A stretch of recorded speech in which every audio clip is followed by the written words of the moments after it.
Hello and welcome to this episode of the Unstoppable Stylist podcast. I'm so excited today to be joined by Kristen Veroli. And Kristen is a salon owner who actually sold her salon. So she's been a commissioned salon owner, but she's at a different point in her career. And I really wanted to get her on the podcast to share a bit about her journey, how she got started in the beauty industry, right up to where she is now coaching other salon owners to have successful salons. So welcome to the Unstoppable Stylist podcast. Kristen, I'm so glad you're here. Just introduce yourself first to everybody today. Absolutely. Well, first, thank you, Sharon, so much for having me on the Unstoppable Stylist podcast. I'm so excited to be here. And a little bit about me is I started off like probably many of your listeners, as a beauty school student. Out of high school, I went to college for about one semester before realizing this is not for me. And I ended up going to beauty school and immediately felt like I was at home. Like it was immediately, I knew I absolutely found my calling and got my first job while I was in beauty school as an assistant, stayed at that salon for quite some time. And I was very fortunate to work in a salon right off the bat that taught me a lot of the foundations of becoming what I call an in-demand hairstylist. And, this is all about just, I had a boss who was really hardworking. She was very passionate. She was all about customer service. The salon was always pristine. She had high expectations of us. And so I just learned a lot, like right off the bat as an assistant. After that, I kind of bebopped around to a couple of different salons after moving about an hour away. So I had to leave that salon, unfortunately, and kind of had trouble finding my place when I moved to my new town. And, so I can sympathize with people who are in a place where they maybe are not sure they're in the right salon even.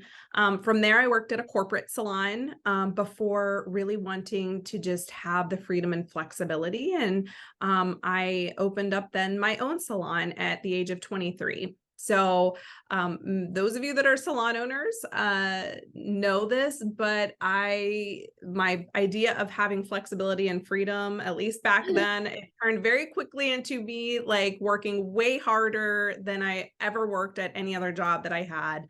But I absolutely loved it. I owned my salon for 14 years. I was able to grow a team. I was able to scale. Eventually, I moved 7 hours away from my business and ran it remotely. And I just sold and exited my company in 2021. And all I can say is that now I can powerfully say that, but the journey has been a journey and I am no different than any of you. I've really experienced probably every aspect of being a hairstylist and salon owner other than being an independent. I've never worked on my own, like in a suite or booth rental, but I know what it's like to be a stylist. I know what it's like to be an assistant. I know what it's like to be an owner and a boss and a leader.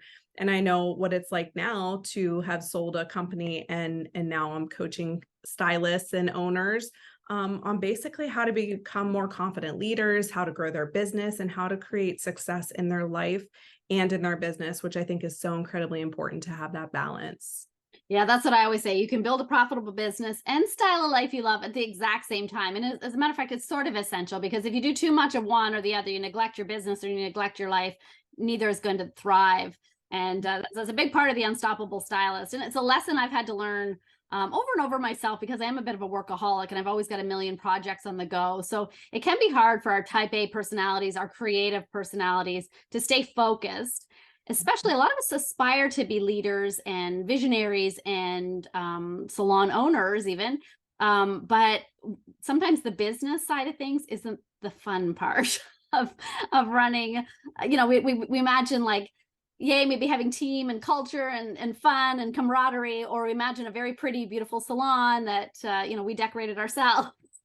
Yes. But down to the icky and the sticky parts of running a business, it's like easy to bury your head in the sand. So talk a little bit about how you coach salon owners who are really struggling to find that balance in their business and maybe come to grips with the heavier side of running their own salons. And by heavier side, do you mean like the not fun stuff, like the Yes, business the not fun stuff? stuff, like, the numbers and the coaching of your staff. Like, I mean, obviously culture is one of the, like, I remember just hearing that the other day. I forget who said it, but if you have a business that's doing well, like it's profitable, or you have a business that has really good culture, they will invest in the one that has the good culture because they know they can grow that profitability. If the culture stinks, it's going to go downhill very fast. So that's a big struggle for a lot of salon owners. And I went through phases in my salon where I struggled more with that than other times.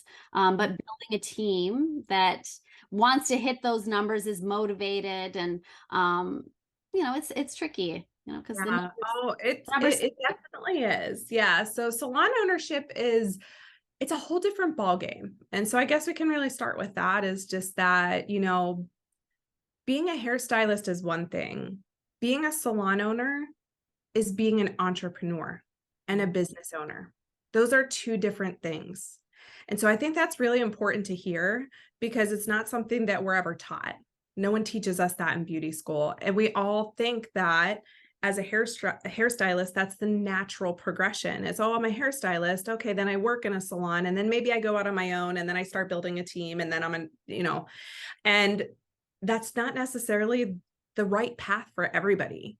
But if that is the path that you're sort of passionate about, and you think that that's something that you want to do, which I think is absolutely great, just know that they are two different roles that have two different responsibilities. And it's kind of like what I explain to my clients, it's almost like wearing two different hats. So when I have one hat on, I'm a hairstylist. I'm focused on my clients. I'm focused on the client experience. I'm focused on what my salon looks like. I'm focused on my skills and my craft and just different things like that. When I switch those hats and I put on my salon owner hat, all of a sudden my role changes. Now I'm thinking, what do my numbers look like? What are our expenses look like? What does the revenue look like?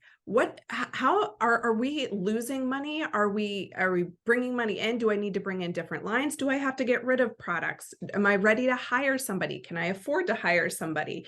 What bills do I have to pay this week? So it just turns into something really different. The beautiful thing is, I think that you get to use your creativity in a different way.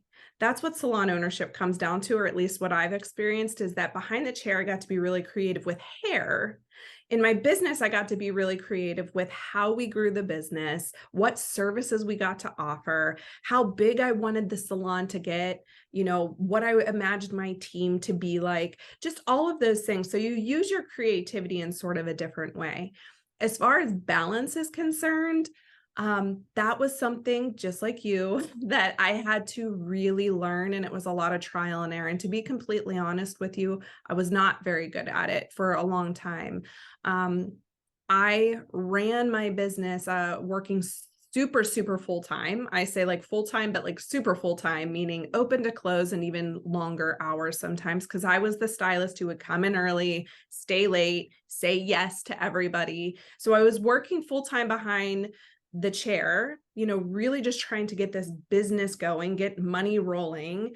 And then I was also running the business. At a certain point, without like going into detail of just like the crash and burn moments that I had, I essentially had a crash and burn moment, and I knew that I needed help in my business. And that's when I reached out to my very first business coach, which honestly, I had no idea what that even was. I didn't even know how this person could help me. All I knew about her was that she had a salon, but she also had this like consulting company that she was running, and she wasn't in her salon all the time. And I was like, I don't know what you do, but kind of whatever you are doing, I want whatever you have. Like, so I was like, here's my money. And you get to that point where you're just like so desperate. You're like, this is the scariest thing I've ever done, but okay. So with having a coach, what was really great is she guided me to creating more balance in my business. And what that looked like personally for me was I literally started with 2 hours out of my week. One day a week for 2 hours, I started blocking that off and delegating tasks to myself, business tasks, and I would work on that. And that's essentially how it started for me, creating balance. And I was able then to use that time, and eventually it grew and it grew until I took an entire day off and eventually 2 days off to work on the business. And as I did that, my role started to shift within the salon. I was no longer fully working behind the chair. I was actually stepping into my role as the CEO of my company, and my tasks looked very different. And one thing that was really helpful then, to get to the second part really of your question, was then that time I was able to use to invest into my team, the people who worked for me, the people who were the heartbeat of the business. I was really able to focus more time and energy into coaching them, helping them be successful. And overall, like, that progression helped me to be successful as a salon owner. Now, it took time. It didn't happen overnight. And there were lots of very uncomfortable moments of stretching out of my comfort zone to do that. But I really am super thankful for the guidance that I had from my coach. And I'm thankful to myself for being willing to step out of that comfort zone to be able to do some of those things. But it's possible. If anyone's listening to this and they're in a place where they're in that place, just complete overwhelm, and they don't think how do you ever get to that point? They can't see the light at the end of the tunnel. I was exactly where you're at. Trust me. And Yeah, it is. I was gonna ask, when do people usually come to you? When they're just right at they can't take it any longer kind of thing? Or do you get some at every stage? Yeah. I think people reach out to coaches, and this has just been my experience for when I reach out to a coach, because I am somebody who always is investing in coaching. I believe so strongly in it. That's why I have no hesitation with putting myself out there as a coach, because I invest in coaches. But I think it takes, honestly, getting to a breaking point. I have had people reach out to me and they're like, not quite ready yet. Then a year later, they hit me up. They're like, I'm ready. Click, pay. Yeah. Because it's usually there's a pain point, right? There's a pain point or something that you want to get better at, or you're just at a point where you want to shift your lifestyle, you want to shift your financial income, you want to shift something, and you don't know how to do it. And now we're in this world where it's so easily accessible to find somebody who can help you. It wasn't like that always in our industry. I'm sure you can attest to that, Sharon. Like, we've been in the industry for a long time, and Yeah. now, Honestly, I've had coaches since the beginning of my career. Honestly, that's because amazing. even my first, like, I actually got started in hairdressing. I was a hair model for this one salon, and I did a series of salon, and then they asked me to be their salon coordinator. And then after working there for a while, I thought, oh, I think I want to be a hairdresser. This looks like fun. But they did coaching. And this is way back in the 90s, early 90s. And Yeah.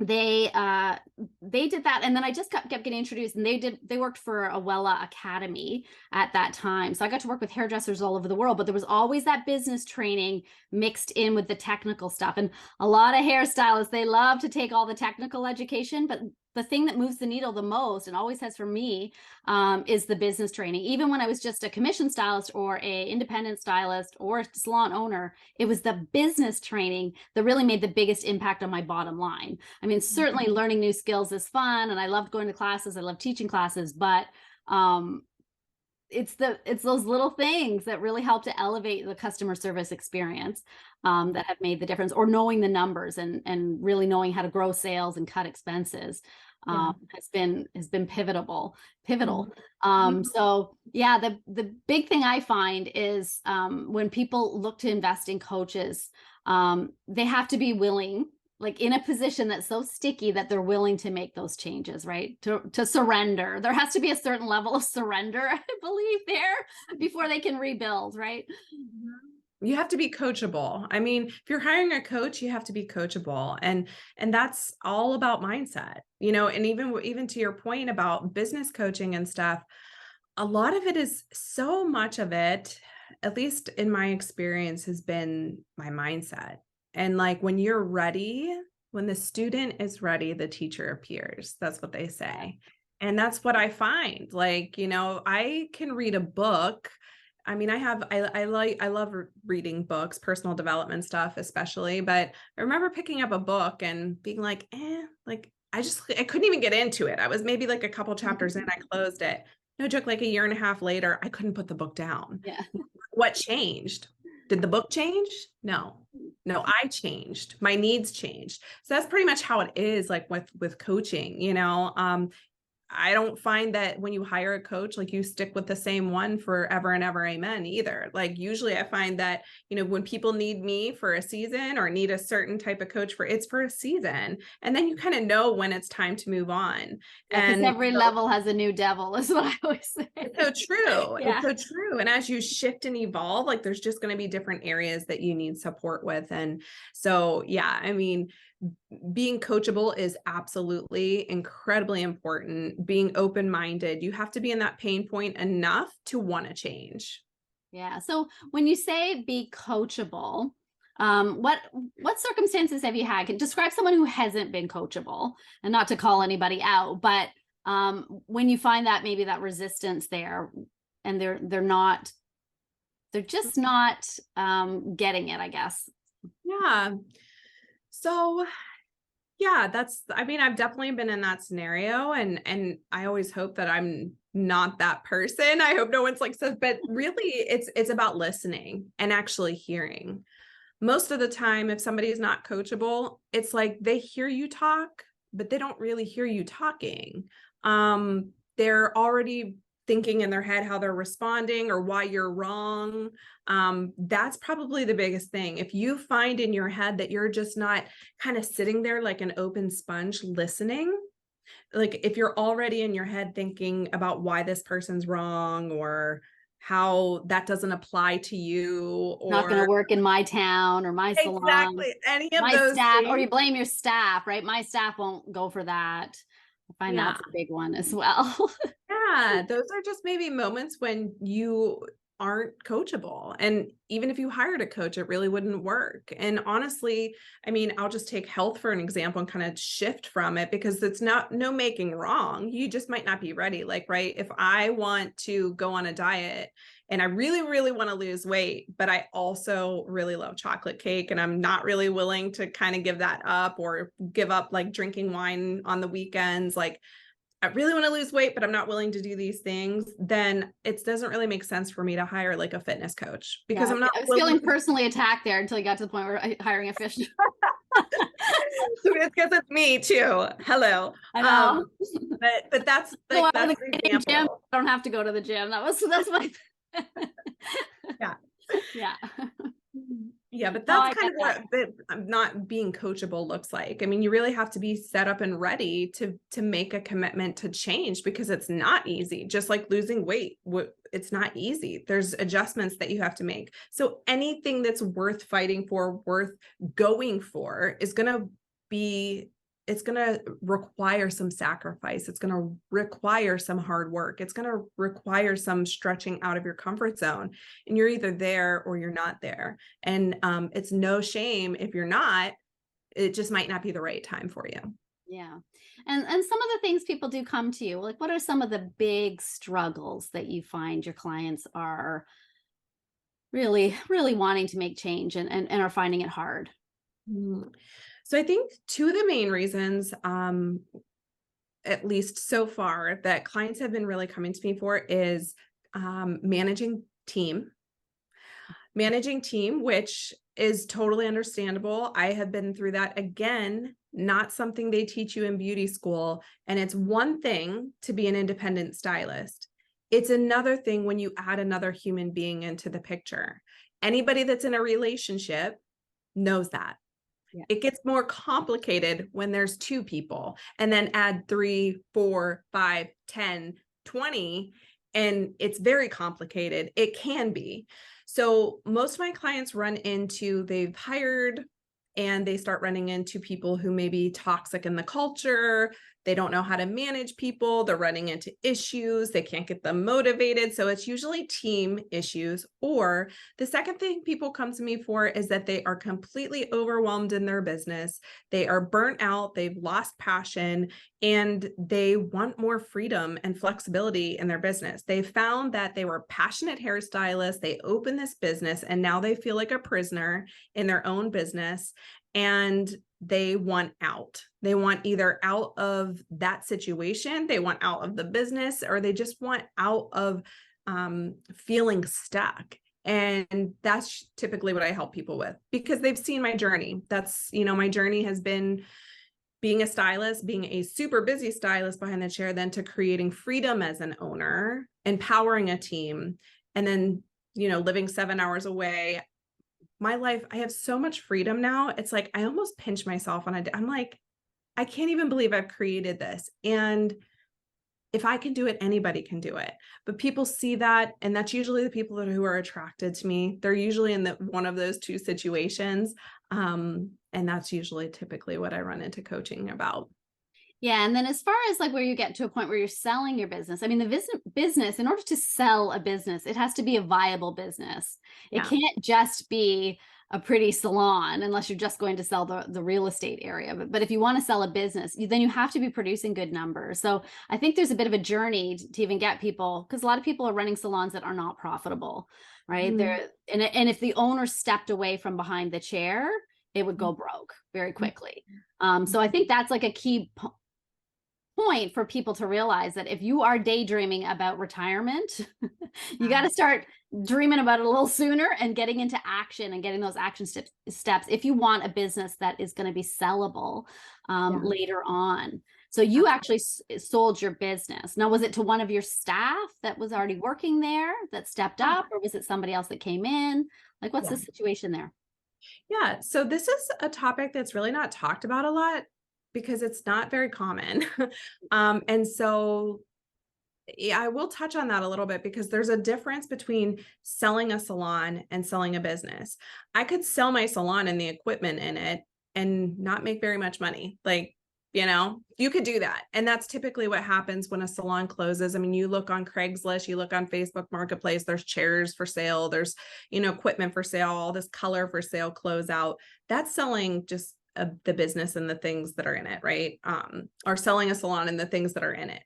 Selling a business is exactly what you said. It's actually selling a business to somebody for a substantial amount of money. And it's valuable because it does operate. And I think the biggest thing is without you in it. And that should be the goal for every salon owner that eventually wants to sell the business that they've worked so hard to create. It's so funny talking about this, because never in a million years when I started my business, did I ever think I would sell. And honestly, even 10 years, a decade into my business, never thought I would sell. It wasn't until some life changes started happening and I saw another salon owner do it. And I was like, could I do that?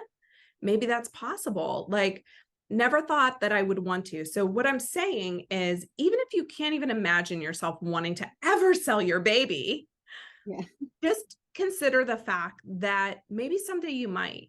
And it's never going to hurt to set it up that way, to start setting your business up to win, to be sellable someday. Because even if you don't ever sell, the best case scenario, it's going to run so much better for you, so that you can take a month off if you want and go to the beach, or if somebody gets sick, or God forbid something happens to you and you need to take time away, your business is already set up to run on its own. So it's like really, really important. But yes, the process of selling a business, I learned so much through this process, talking to an attorney on a weekly basis, legal documents, just so many things that I had to go through. And guess what?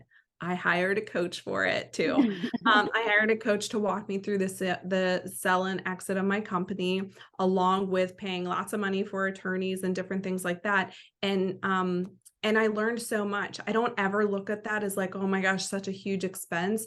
To me, it was like the support, and everything I learned is now what I can help other people with. So, it's been a journey. And to answer your question, yes, I sold it to a team member who was a part of my business. From the minute she walked in, she was like that unicorn employee that she just treated it like her own. Not to say she never made mistakes, didn't screw up, all those things. All of that's fine. She treated the business like her own. And so this is a message for anybody that's out there that maybe is an employee at a salon.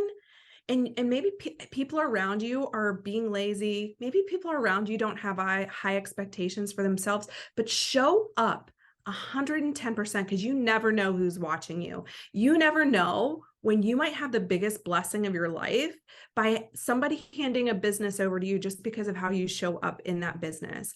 And so she did. She showed up year after year. So she ended up working for me, like she was right around, I think, that 8-year mark whenever I sold to her.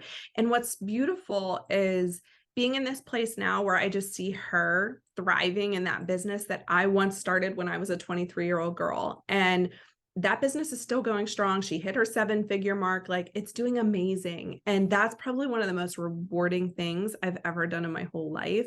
But it absolutely does require stepping out of your comfort zone, putting structures and systems in place, doing the really uncomfortable things on the business side that you have to do in order to set your business up to sell.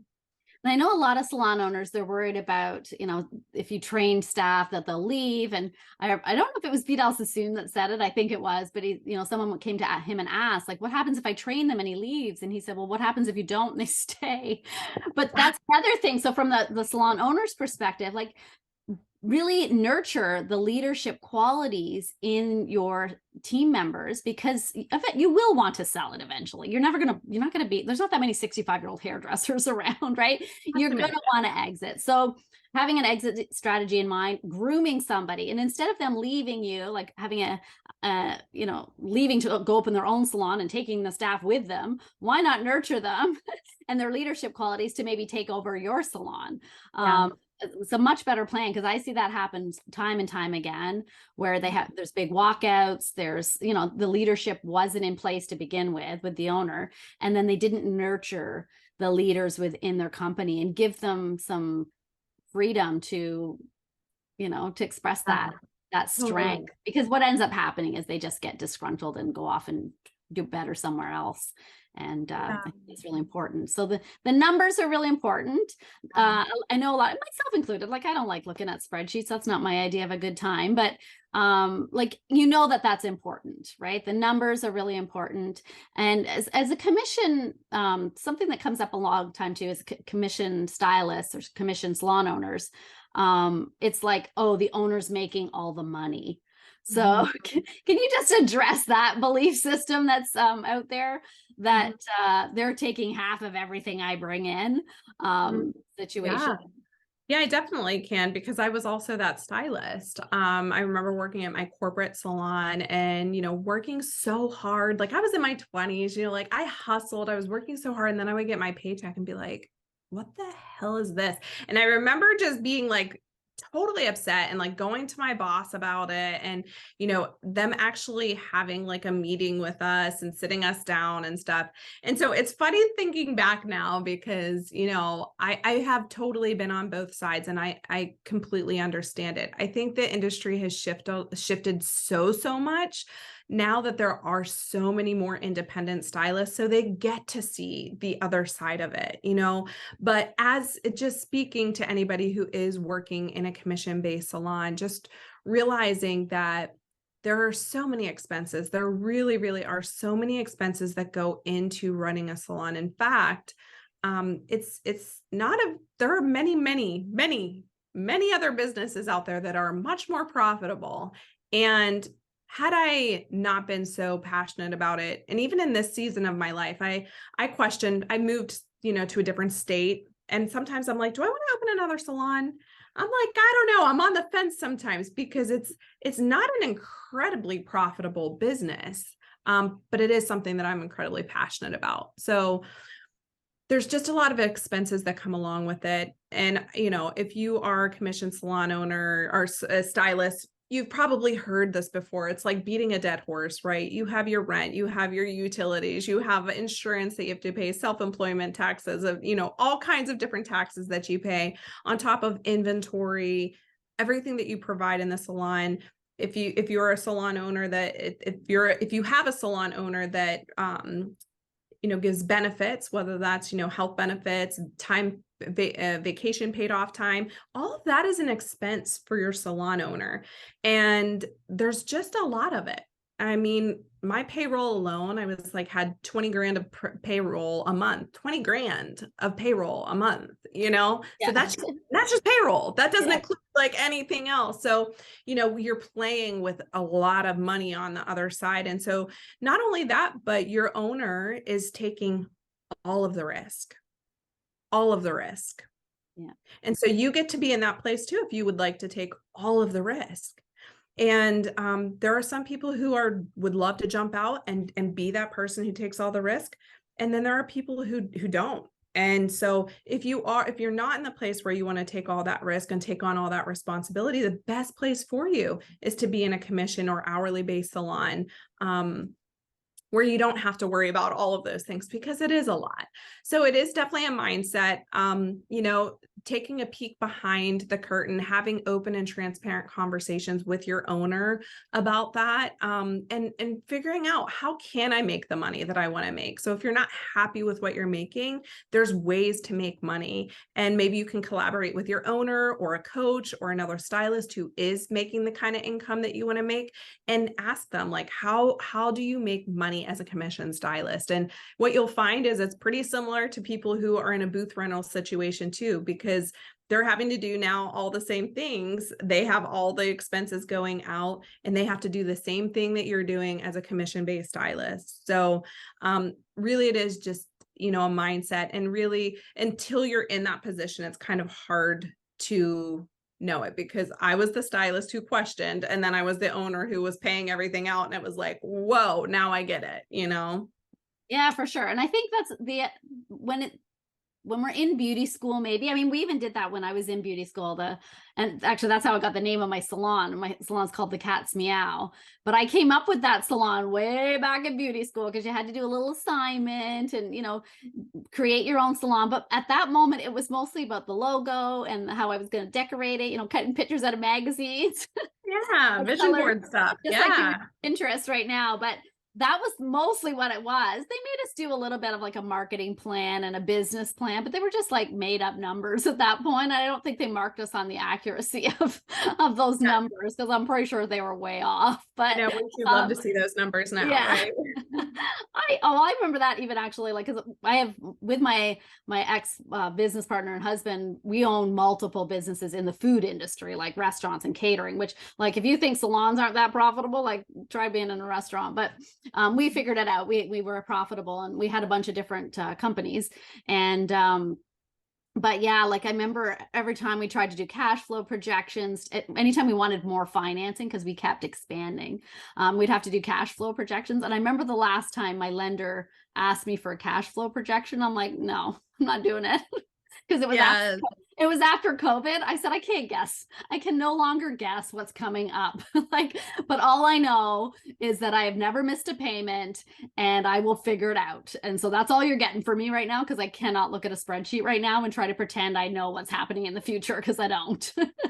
And they kind of went, okay. But I was in a position where I could speak to them that way, because I had an excellent track record financially. But, you know, like, man, like, it's so hard to know what's coming up, like tomorrow, never mind, you know, 5 years from now or 10 years from now. And my life has changed a lot over the last little while. And even plans I made a year ago, I'm having to tweak and change those, because life has changed again. So for the better, it's all great.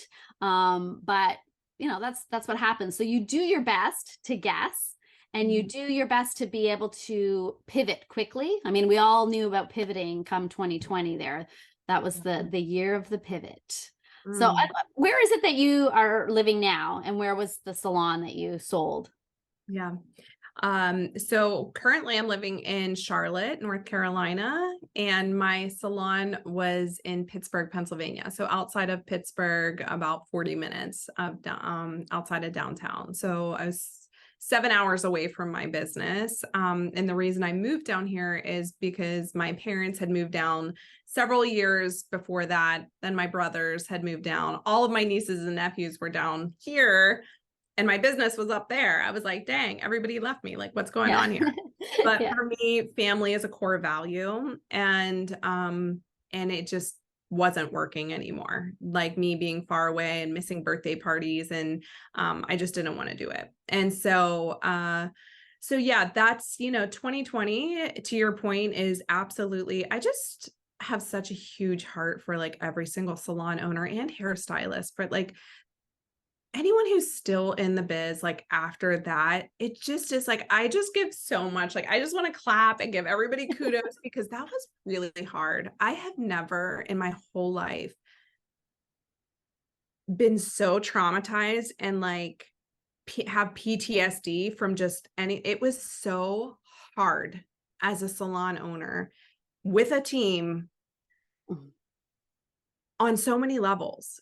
Thankfully, I was set up financially. So financially, I did not take a hit, but just the decision making, I mean, if there's anything that grew your leadership, it was that. Yeah. The ability to pivot changed the game. Like if you weren't able to pivot, and I mean, your business just didn't make it. So yes, being able to pivot, being able to make fast decisions, that was a huge lesson. And now, yes, we don't have to make as many pivots as quick and decisions as quick, but those are two things that I learned are imperative as a salon owner, as a business owner, so incredibly important. But yeah, I don't know if that went kind of off of, like, I don't know if there was a question there, but Yeah, no, we're just talking about the whole thing with yeah, the pandemic. Like it was, I don't know, how long were you closed for in Pennsylvania? definitely closing for about 3 months. And I know that you're in Canada, so you Yeah, we guys were for a 8 months altogether, and California was 10.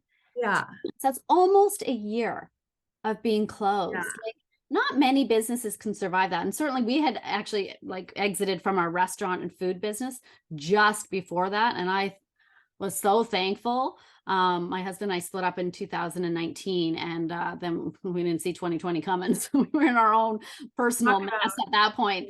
But yeah, like I was so grateful. But I pivoted because I still had all these old buildings, right, that our restaurant was in. So I was in the process of turning those into a boutique motel. And so I had not one, but two businesses shut down. And I was like, how am I going to feed my children? Like, oh my God, I got two kids, and I was left with all the debt and responsibility of these buildings and the businesses. And I had to shut everything down and keep the salon going throughout all of that.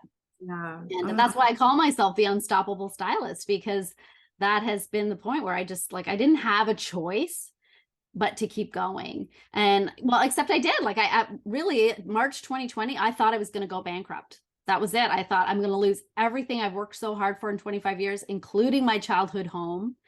And I was on the phone with the bankruptcy trustee. I'm like, this is it. What else can I do? But he said to me, Sharon, whatever you do, try not to go bankrupt.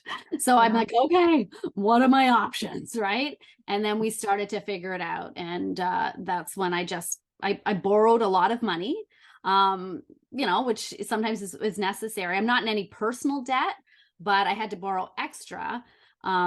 And because my credit was good and the government was giving out money that they weren't really checking, your ability to pay back, because my income to debt ratio was a little off at that moment. I was able to borrow and turn that capital into revenue generating activity, right? And that is key. Like I think that's such even if you don't have such a huge business as I did, but if you have a small salon or whatever, anytime you can turn your time into revenue generating activity, that's where the magic can happen.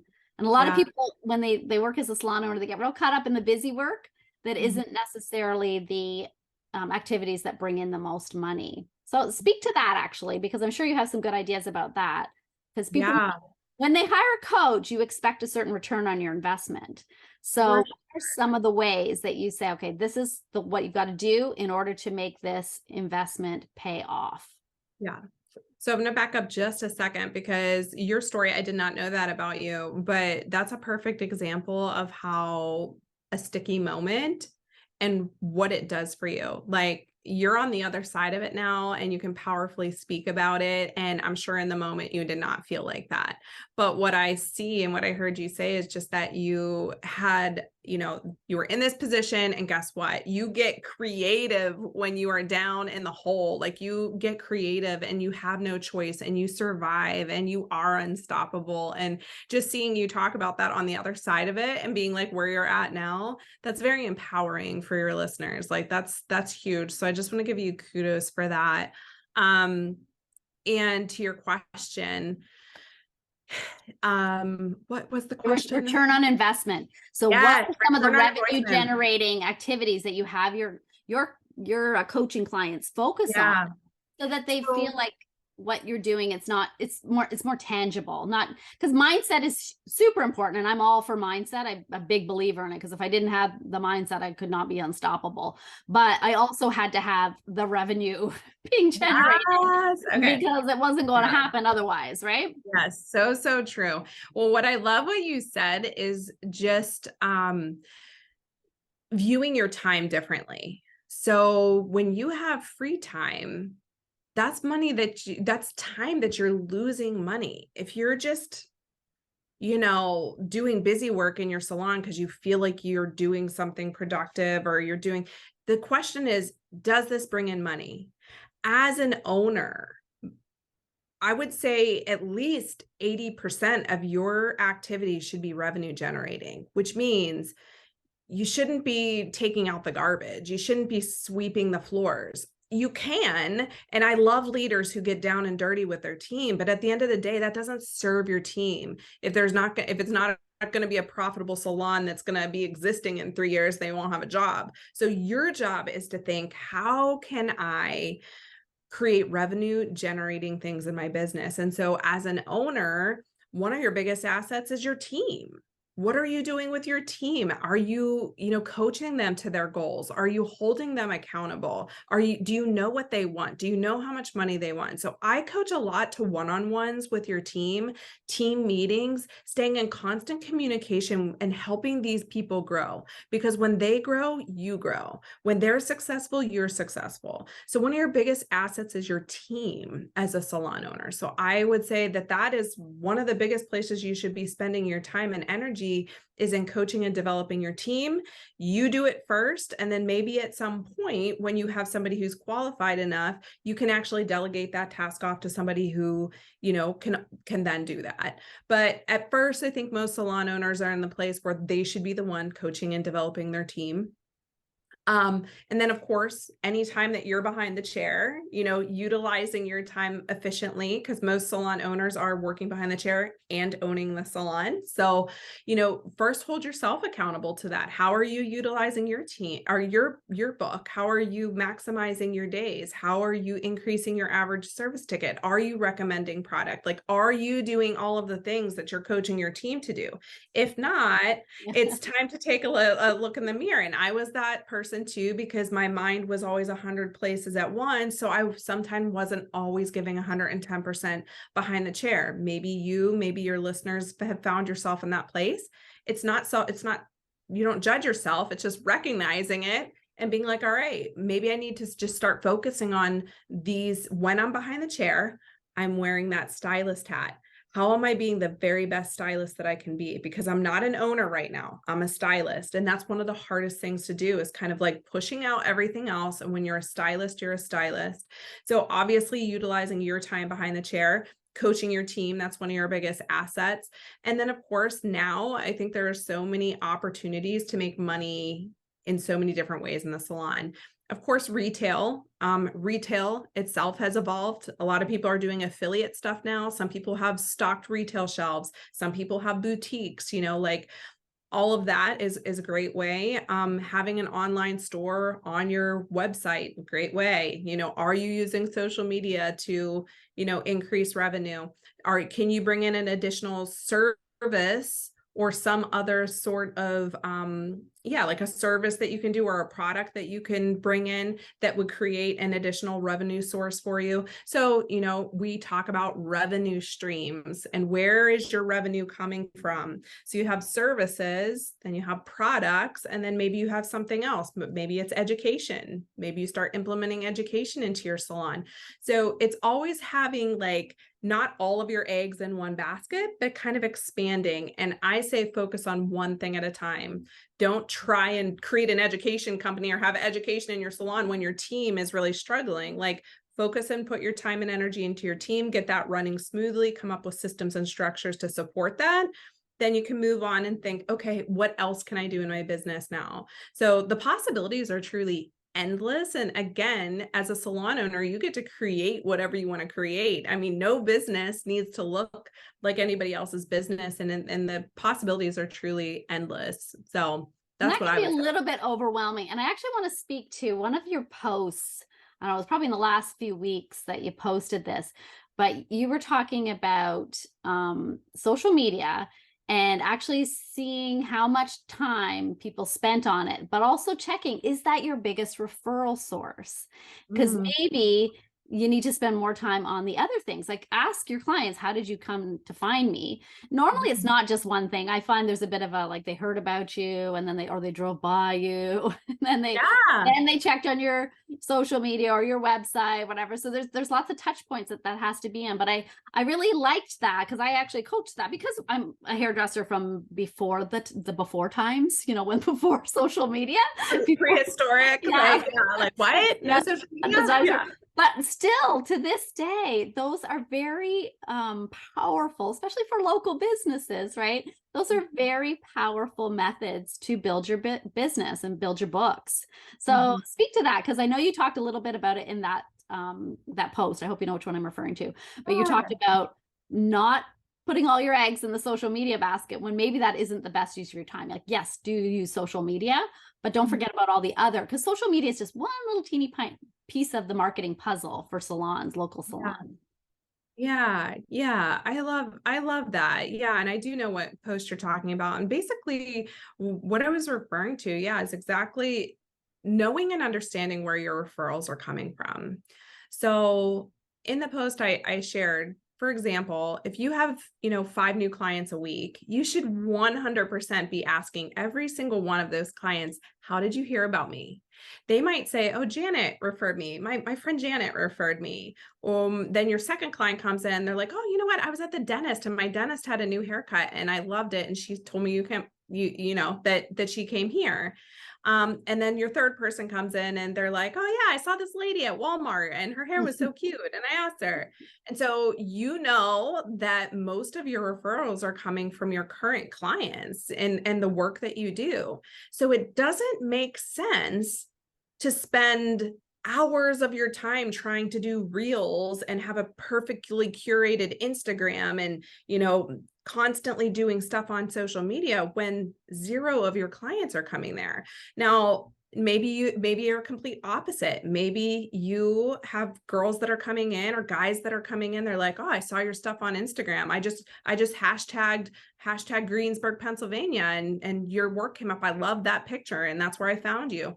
Then great. Social media is a source that's working for you. I just don't think we need to complicate marketing and marketing ourselves. It's not that challenging. Just when you get new clients, ask them where they're coming from and kind of keep pull of that. If you are using a salon software program, there's a lot of great ones out there. A lot of the times you can track that within your salon software program. But I always say, if you don't have salon software program, don't let that stop you. Keep a notebook and just write it down on an old school piece of paper and say, John came to me from Instagram and Sharon came to me from a client and whatever. So if your clients are not, if they're coming from referrals, then I would spend a little extra time on, do I have a referral program? If I do, how can I make it even better? Because this is where I'm getting most of my new clients from.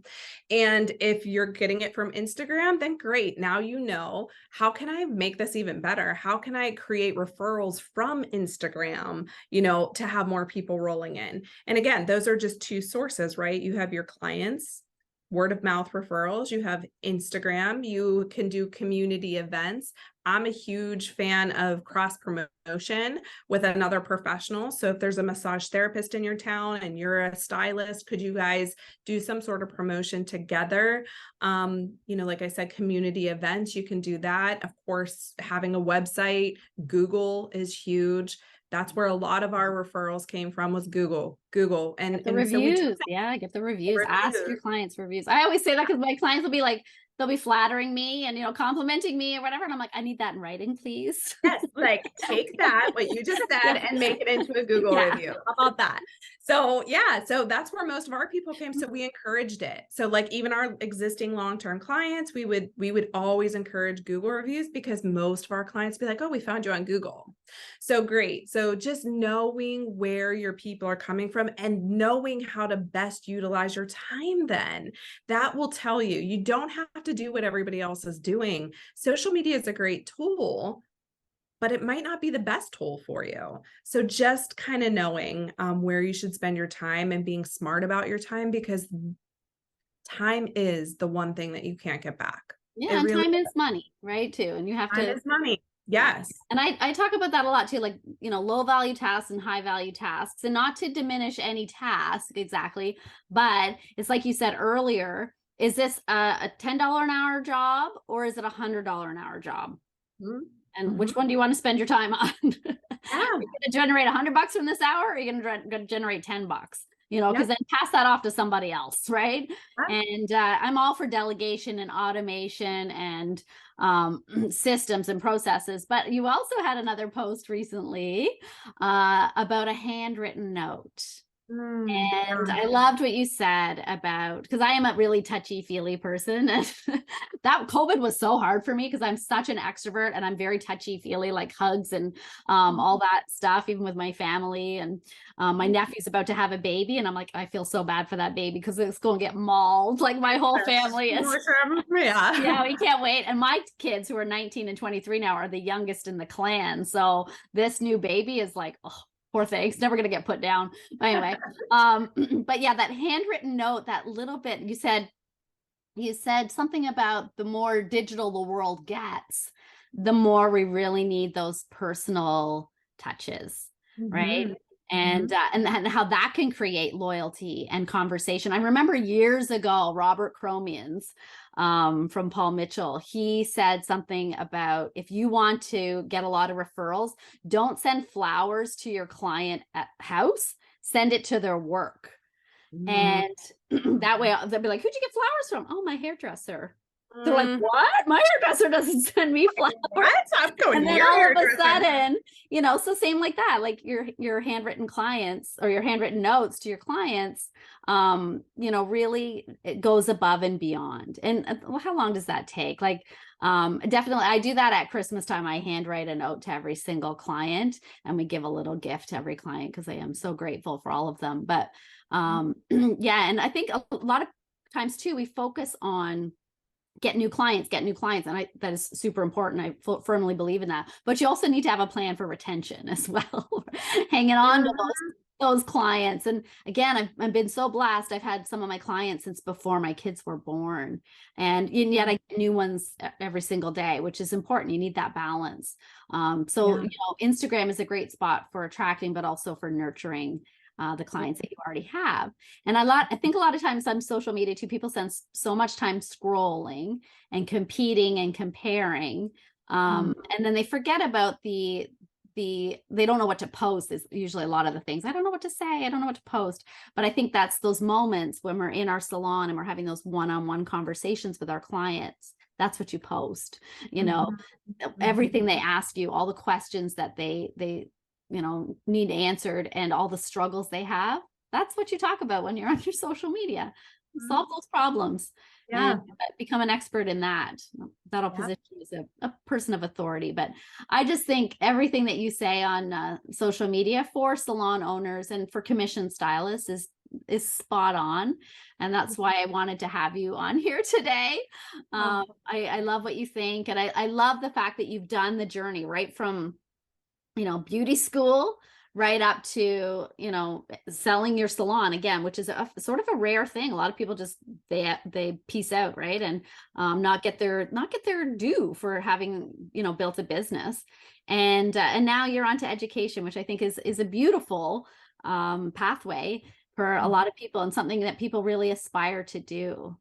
So, Oh, well, well, thank you thank so you. much. You're so welcome. This was so much fun, and I just love it. I love what you're up to. I love what you coach to. And yes, it's always nice to connect with somebody who is like-minded, but also share ideas. We're all in this together, and we're all just really wanting to build our best life, and that looks different for each of us. So I just appreciate you having me on here today. I appreciate your listeners. And yeah, I'm looking forward to staying connected. Yeah. So one final question, please. How Sure. how do you define being an unstoppable stylist? Because I know you are one. Yeah, I think being an unstoppable stylist to me is always becoming the best version of yourself. And so, just like you were just saying, a lot of times we can compare ourselves. But when I have found myself being most fulfilled and actually exceeding faster than others, is when I just stayed in my own lane. When I focused on myself, when I focused on becoming the best version of myself, whether that was literally doing a shampoo. Like I remember getting people's backs wet right when I first started. And then I just was like so committed. And the first time that I didn't get someone's back wet, I was like, oh my God. So it can be something so simple, or, as a salon owner, like having a really challenging conversation with somebody, I was like, well, crap, that didn't go well. And then I did it again and I got a little better and I got a little better. It's like, when I kind of was not so much focusing on the outside, but only competing with myself and becoming the best version of myself. Oh my gosh. Like you look up at yourself and you realize you truly are unstoppable. You're truly able to do so much more than you think that you can. And what's beautiful is when you are in competition only with yourself, you look back and you realize like, holy crap, I've come a really, really long way. I never thought I would be where I'm at today. I can't believe I've done what I've done. And that to me is really what being an unstoppable stylist is. Yeah. That was a perfect, beautiful answer. So, Kristen, please tell everyone where they can find you, how they can contact you if they need help running their commission salons. I know you've got a podcast as well, so you can feel free to plug that too. So, Yeah, for sure. be shameless right now and just tell everybody where they can hook up with you. Yeah, for sure. Well, thank you. I love connecting. So yeah, if you, heard me on the podcast, like reach out, say hello. If you have any questions, I'm an open book. You can find me on Instagram at I am Kristen Veroli. You can also find me on Facebook at In Demand Hairstylist. I have a private Facebook group there. You can listen to my podcast, In Demand Hairstylist. We cover a lot of things that we talked about today. And those are probably the best places to find me. You can always email me directly too if you want. Kristen at In Demand Hairstylist. But like I said, reach out, say hello. I love connecting with people in the industry, and I'm an open book. So I look forward to hearing from you guys, and I look forward to staying connected. Sharon, thank you so much for having me today. Oh, you are so welcome. So thank you to everyone who joined us on this episode of the Unstoppable Stylist podcast. I'm so happy that you decided to spend your most precious resource time with us today. Kristen, thanks you. I thank you. I hope you have a wonderful day. Go make the world a more beautiful place.